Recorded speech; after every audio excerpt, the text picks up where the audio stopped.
Assalamualaikum warahmatullahi wabarakatuh. Om Swastiastu, Namo Buddhaya, salam kebajikan sahabat-sahabat dimanapun juga berada. Hari ini Roy Panci CS sudah ada di Sydney sahabat. Jadi rupanya ponco galang yang mau dilakukan oleh orang-orang yang sudah muak dengan Roy Suryo gagal. Dia tembus ke Sydney Australia dan berupaya keras meneliti ijazah Gibran Rakabuming Raka.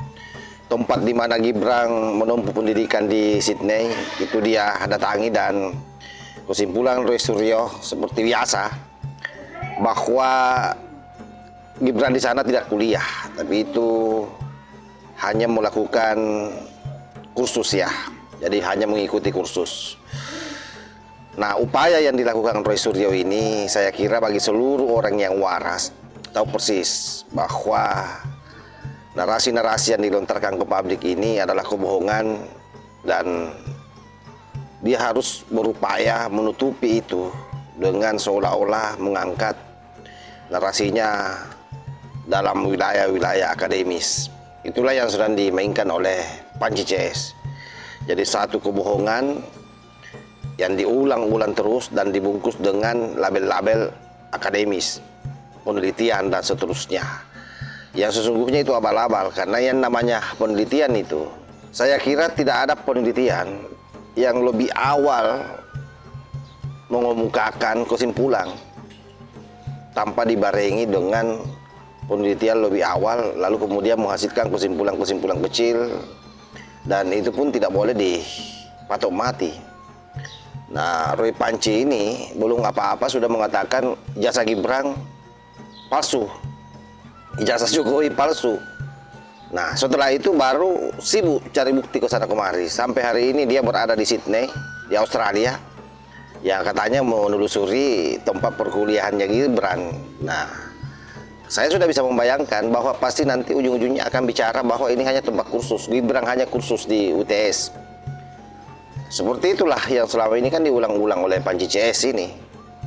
Yang kedua, boleh jadi ini alibi meninggalkan Indonesia, menghindari pentersangkaan dirinya. Nah, seperti apa videonya sahabat? Ini coba kita simak dulu. Ini sudah di-up di channel Replika Arung ya. Jadi saya sekarang sudah berada di bekas ya, bekas gedung yang dulu disebut sebagai Insert Language Center atau disebut sebagai Insert UTS, yang sekarang sudah menjadi, kalau tulisan ada di situ adalah 187 Thomas Street, atau bahkan di sini ini 187 Thomas Street Auditorium ya. Dan di sini dulu pernah yang namanya Fufu Fafa. Nah, ini Fufu Fafa ya. Itu katanya ada di sini dulu Fufu Fafa ya. Sekarang dia sudah jadi badut dunia. Nah, ini badut media ya gitu. Jadi saya khusus menggunakan kaos ini untuk mengenang apakah dulu memang ada seorang yang mengambil pendidikan di sini, dan katanya hanya 6 bulan. Dan tidak main-main ya, kita abadikan dengan peralatan profesional ya, untuk kemudian nanti secara detail ya kita pastikan dan kita cocokkan dengan orang yang bisa menceritakan apakah benar dulu ini gedungnya.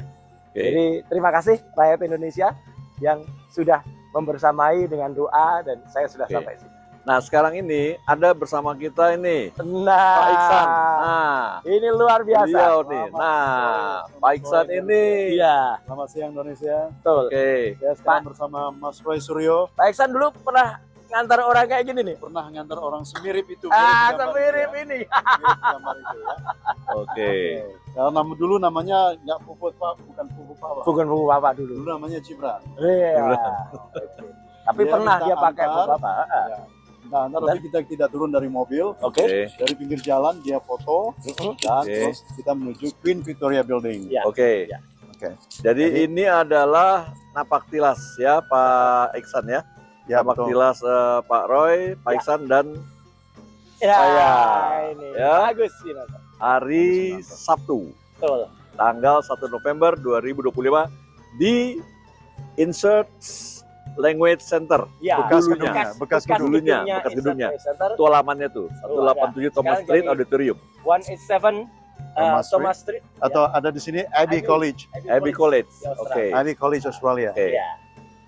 Iya, barangkali Nggak itu. bisa lari ya udah. Saya putar dengan detail. Udah.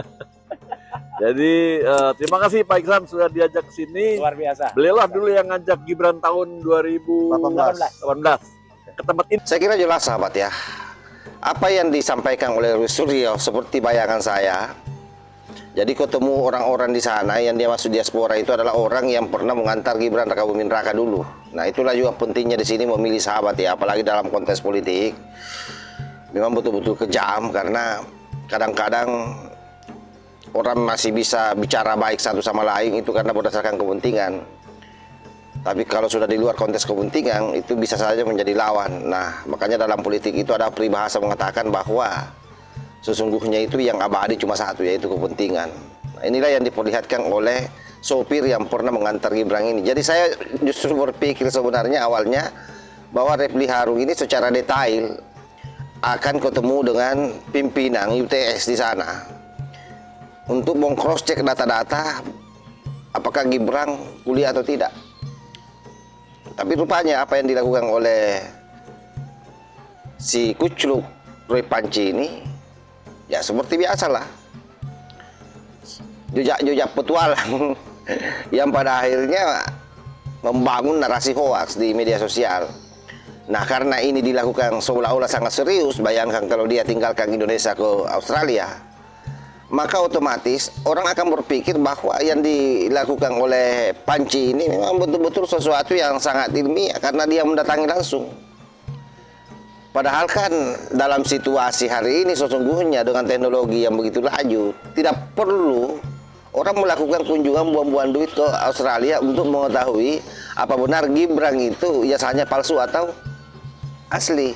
Pertama sudah ada kementerian kita yang bisa melakukan verifikasi dan itu sudah selesai sebenarnya didiskusikan. Oleh karenanya seluruh upaya yang dilakukan Panci ini hanya dalam kerangka membangun narasi seolah-olah semua dilandasi dengan akademik, semua dilandasi dengan ilmiah, penelitian dan seterusnya. Itulah yang mau dicecarkan di publik, sahabat.